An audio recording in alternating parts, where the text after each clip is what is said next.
He is 70 years old, and his wife is 58. So back in 2018, a friend of theirs was on some tough times, lost a job, needed somewhere to stay, and they had just bought this particular flat because their daughter was going to use it. And so in the interim, they said, hey, you know what? We understand you're down on your luck. Go ahead. You can stay here. We'll just charge you $30 a week and stay here as long as you need until you get back on your feet. Mm-hmm. Well, the guy paid the rent once and then closed off access to the apartment for the next 7 years as he refused to vacate and never paid another thing of rent. The unnamed occupant finally moved out in January of this past year, allowing the 58-year-old Sandra and the 70-year-old Chris to reclaim access to the 2-bedroom flat last month and assess the damage. 7 years? And as you can see, 7 years they could not get access, and this a-hole paid $30 in 7 years. I don't know. After 4 or 5 months, don't you just call the fire department and say, drag this guy out? Well, that's the thing. Sometimes it's hard to get the squatters. They got to go through the lengthy legal process. And you don't know how much money these people have. And they seem very trusting, like they were going to let this guy stay for $30 a week. Right. The property was discovered teeming with thousands of beer cans, many of which were brimming with urine. So it's not just the beer cans. They're peeing in the beer cans. Yep. Drink it down, fill her up. Yeah, they were scattered across nearly every room. Some of the most disgusting finds included bags of human feces and stacks of empty takeaway boxes. So someone was pissing in a can and shitting in a bag. So there's pee cans and poo bags that this poor bastard has to try to go through now after 7 long years. But it sounds like he was able to get DoorDash to come. Well, they don't come in the house. I guess not. Apparently, the tenant in question also inflicted thousands of pounds, their dollars, worth of damage to the carpets. Of course they did. If they're peeing in beer cans and pooping in bags, I'm pretty sure there's pee and poo on the carpets. Also walls, furniture, kitchen appliances, and the bathroom sink and toilet. Oh, wait, there was a bathroom in there? Because I assume with all the beer pee cans and the poo bags that there wasn't one of those. Yeah, look at over there on the left side, upper left. He's got all stacked up, too, like a little poo library. Oh, yeah. At what point, I now understand why this jerk moved out in January. How could you continue to live in this filth?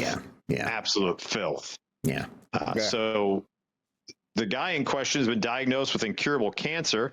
He had to retire. Says he's too unwell to deal with the aftermath alongside his wife, who's also frail.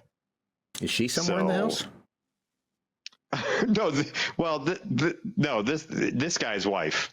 The man you see here. The landlord. That's not the tenant. That's the landlord. Oh, okay. Yeah. That's the landlord. That's not the tenant. That's the landlord. He can't clean that shithole, literally filled with poop. And apparently his 58-year-old wife, also too frail to do so. The state he was living in was inhumane. We got access in June, and what we found was horrible. So he moves in January. They finally get access in June. So all that stuff's been marinating for 5 months. On top of the marinade, God knows how long I've been marinating before. I'm a little upset. I'm a little upset with the photographer at the Daily Star who took this old man and said, "Would you stand in the middle of this filthy room so I can snap a picture of you? It'll be great for the paper."